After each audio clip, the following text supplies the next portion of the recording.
अस्सलामुअलैकुम। आज हम फ्रेंच फ्राइज़ बनाने जा रहे हैं। इन्हें बनाना बिल्कुल मुश्किल नहीं है, हाँ, लेकिन इसमें 2 से 3 स्टेप्स है जो आप परफेक्टली फॉलो करेंगे तो बिल्कुल बाहर जैसे फ्रेंच फ्राइज़ मिलते हैं उसी तरह घर पर बना सकेंगे। हम आपको इन्हें स्टोर करने का तरीका भी बताएंगे। एक दिन अगर आप थोड़ी सी मेहनत कर लेंगे तो आप इन्हें स्टोर करके लंबे समय तक फ्रीज़र में भी रख सकेंगे और जब भी आपके बच्चों का दिल होगा आप उन्हें फटाफट से फ्रेंच फ्राइज बनाकर दे सकेंगे। हमने यहाँ पर 2 आलू ले लिए हैं। आलू बड़ी साइज के हैं क्योंकि लंबे फ्रेंच फ्राइज अच्छे लगते हैं। अगर आपके पास ये साइज के आलू नहीं है तो आप नॉर्मल जो भी आलू अवेलेबल है उसी से बनाएं। आलू को हमने छीलकर अच्छी तरह से वॉश कर लिया है। हम अब इन्हें कट कर लेंगे। 1-1 सेंटीमीटर की दूरी पर कट करेंगे। हम थोड़े थोड़े मोटे रखेंगे। हमने इतना मोटा इन्हें कट किया है। ज़्यादा पतले फ्रेंच फ्राइज अच्छे नहीं लगते। अगर आप चाहते हैं कि आप इन्हें परफेक्ट शेप दें जैसे हमें बाहर मिलते हैं तो आप ये 2 साइड्स को भी कट कर लें।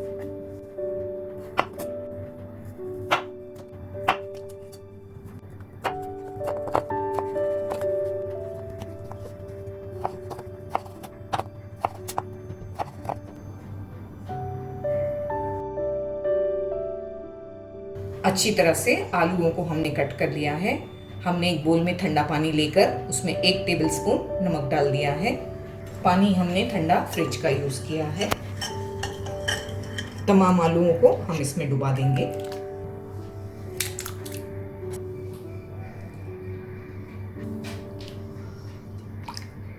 दस से 15 मिनट हम इसी में रहने देंगे आलूओं को। 15 मिनट हो चुके हैं। ठंडे पानी से हम इन्हें अलग करके छन्नी में निकाल लेंगे।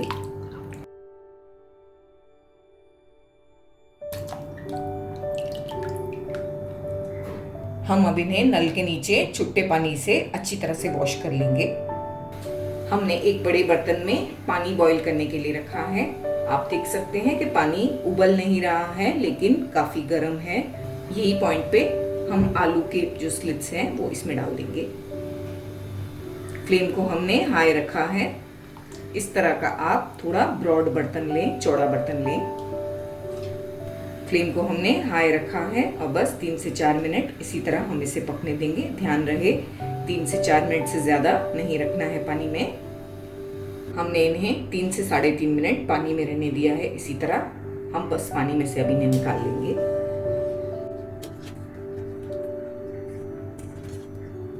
आलूओं को हम एक नैपकिन पर डाल देंगे। अच्छी तरह से इन्हें स्प्रेड कर लेना है नैपकिन पर।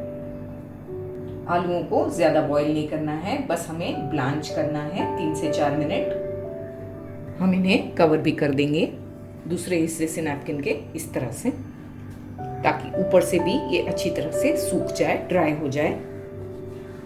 जब तक ये अच्छी तरह से ड्राई होते हैं हम ऑयल को गर्म करने के लिए रख देंगे।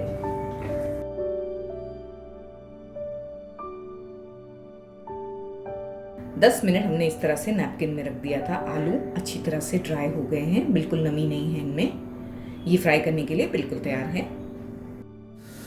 मीडियम फ्लेम पर हम इन्हें फ्राई करेंगे 2 मिनट तक।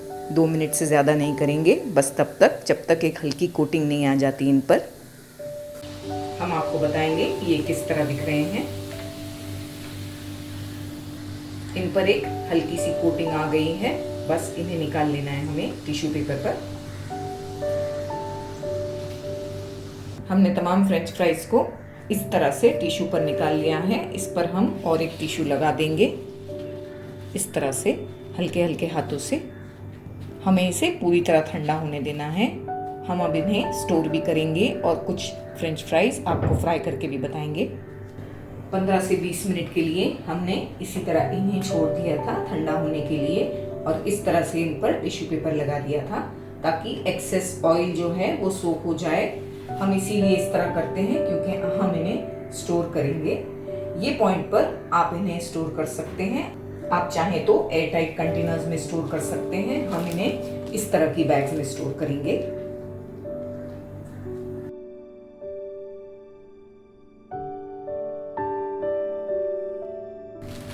आपको लगे कि इतने आप एक समय पर फ्राई करके खाएंगे, उतने ही आप एक वक्त पर एक बैग में स्टोर करें। जैसे हमने इतने 8 बैग्स में स्टोर किए हैं।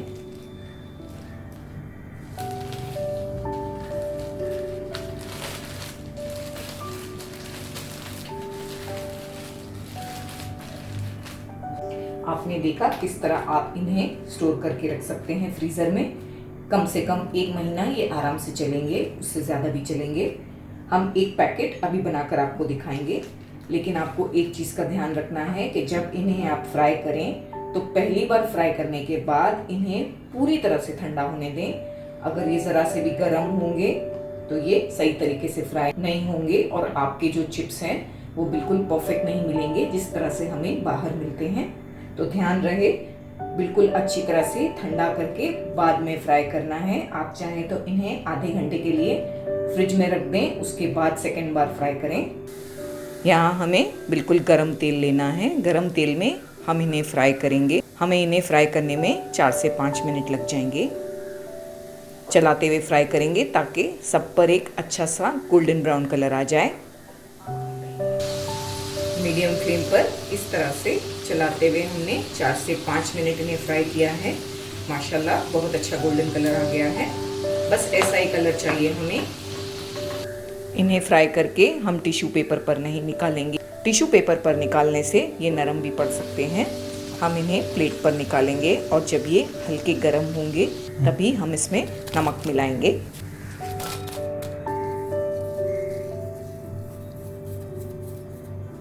इस तरह से मिक्स कर लेंगे।